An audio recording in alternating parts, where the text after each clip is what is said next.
India international में आपका बहुत बहुत स्वागत है।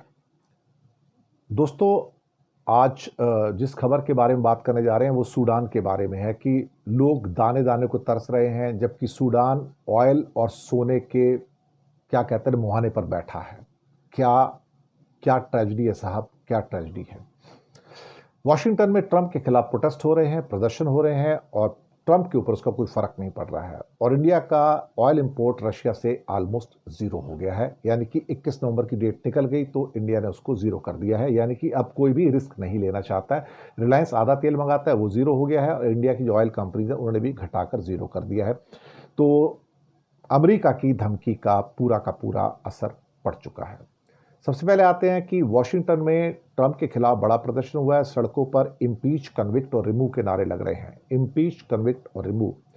लोग कह रहे हैं कि आपने हमारा जीना मुहाल कर दिया है, हमारा जीना मुश्किल कर दिया है। रिमूव द रजीम नाम से इसराइली के अंदर बहुत सारे सैकड़ों हजारों लोग जुटे। Impeach, convict and remove. Remove the रजीम यानी कि ट्रंप प्रशासन को उखाड़ कर फेंक दो, ये कहा जा रहा है। ये जो प्रोटेस्ट जो था वो रिमूवल कोalition के द्वारा आयोजित किया गया वहां पर, और ये अपने आप में थोड़ा सा बेचैन करने वाला है। इस रैली में कई बड़े बड़े नाम मौजूद थे। टेक्सास के सांसद अल ग्रीन और कुछ फॉर्मर पुलिस ऑफिसर्स, एक मशहूर बैंड है ड्रॉप किक मर्फीज और आर्टिस्ट अर्थ टू ईव, उन्होंने लाइव परफॉर्मेंस दी। माहौल जोशपूर्ण था और वाशिंगटन के प्रतीक नेशनल मॉल के खिलाफ उन्होंने मार्च किया। रैली के अंदर मुझे लगता है कि जो लोग आए हैं और जो उनका प्रोटेस्ट है, हालांकि ट्रंप उसको इग्नोर तो करेंगे, लेकिन उनका कहना था कि ट्रंप के खिलाफ आर्टिकल्स ऑफ इम्पीचमेंट दायर किए जाने चाहिए। उन्होंने कहा कि हालात बेहतर नहीं हो रहे हैं, चीज़ें और ख़राब हो रही हैं और हमें इनको इम्पीच करके उनको हटाना होगा ताकि किसी भी फ्यूचर के तानाशाह को ये मैसेज जाए कि वो सरकार पर और देश पर कब्जा करने की ना सोचे। ये रैली ट्रंप एडमिनिस्ट्रेशन के खिलाफ जो बढ़ता हुआ डिससेटिस्फैक्शन है, जो गुस्सा है, ये उसका एक एक्सप्रेशन है, उसको देखा जा रहा है। इम्पीच, कन्विक्ट और रिमूव क्या है? दरअसल 3 प्रोसेस हैं जिसके थ्रू इम्पीचमेंट किया जाता है, किसी प्रेसिडेंट को हटाया जाता है। यानी कि पहले इम्पीच करते हैं, फिर कन्विक्ट करते हैं, फिर रिमूव करते हैं। इम्पीचमेंट का मतलब है कि जो हाउस ऑफ रिप्रेजेंटेटिव है वो प्रेसिडेंट के ऊपर आरोप तय करे। इसके बाद मामला जाता है सीनेट में, अगर वहाँ नंबर्स मिल जाते हैं तो फिर इसे कन्विक्शन कहा जाता है, और जब दोष सिद्ध हो जाता है तो फिर रिमूवल आता है, यानी राष्ट्रपति को पद से हटा दिया जाता है।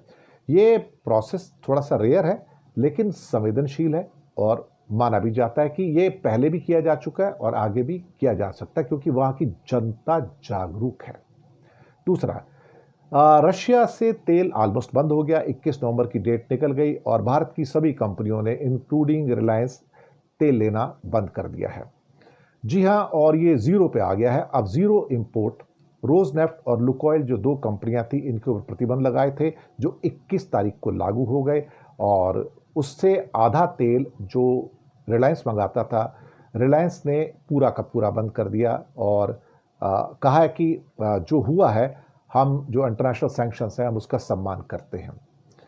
लेकिन रिलायंस ने पैसे बहुत कमा लिए, गवर्नमेंट ऑफ इंडिया ने भी पैसे बहुत कमा लिए आधा तेल रशिया से सस्ता खरीद कर, और भारत ऑलमोस्ट 38-40% तक का तेल रशिया से मंगा रहा था। और चाइना और इंडिया 2 बिगेस्ट बायर थे जो रशिया से तेल ले रहे थे, लेकिन 50% जो ऑयल था वो रिलायंस के पास आ रहा था और 50% बाकी जो इंडिया की कंपनियां, इंडियन ऑयल, HP, BP, वो मंगा रहे थे। भारत के ऊपर दोष लगाया जा रहा था कि भारत को सैंक्शन लगने के कारण तेल की खरीदारी रोक देनी चाहिए। भारत रोकने को तैयार नहीं था।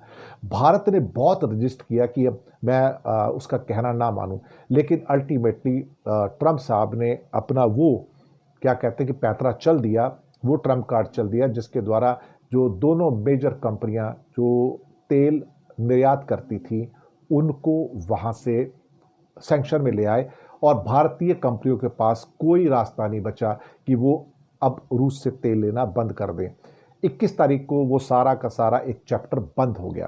रूस का चैप्टर बंद हो गया है बिल्कुल। अब ना रिलायंस उससे तेल खरीद रहा है, ना इंडियन ऑयल तेल खरीद रहा है, ना BP और HP तेल खरीद रहे हैं। अब भारत को दुनिया की दूसरी मार्केट से तेल खरीदने को बाध्य होना पड़ेगा। हालांकि मार्केट में तेल की कमी नहीं है, लेकिन मैं ये भी सोच के चलता हूँ कि तेल की कमी ना होने के बावजूद भी तेल के भाव थोड़े थोड़े धीरे धीरे एक एक इंच करके आगे बढ़ रहे हैं।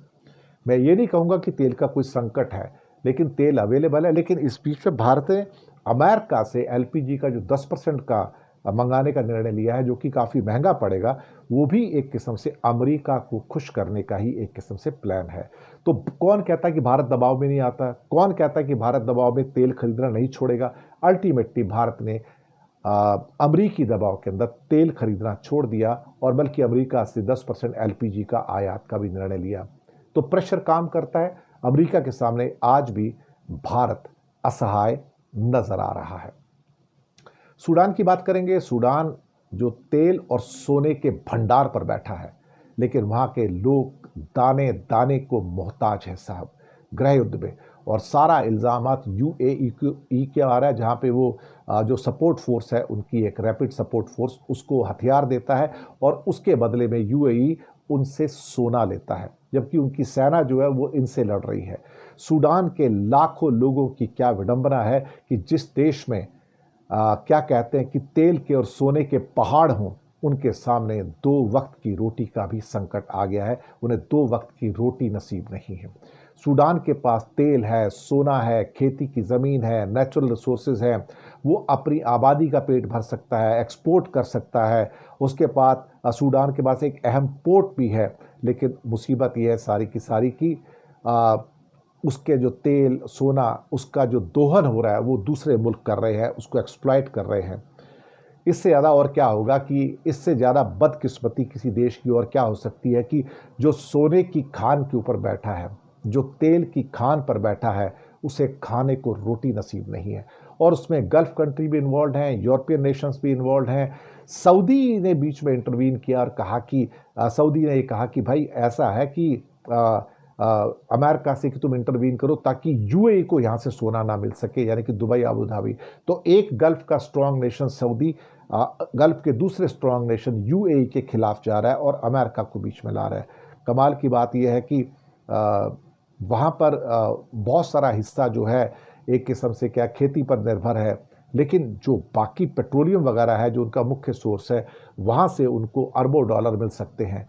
लेकिन अल्टीमेटली बदकिस्मती वहाँ के लोगों की, सब कुछ हो के भी, सोने के दुनिया में सबसे बड़े प्रोड्यूसर्स में से एक हो के भी, अल्टीमेटली उनके पास खाने को रोटी नहीं है। इससे बड़ी बदकिस्मती और क्या हो सकती है।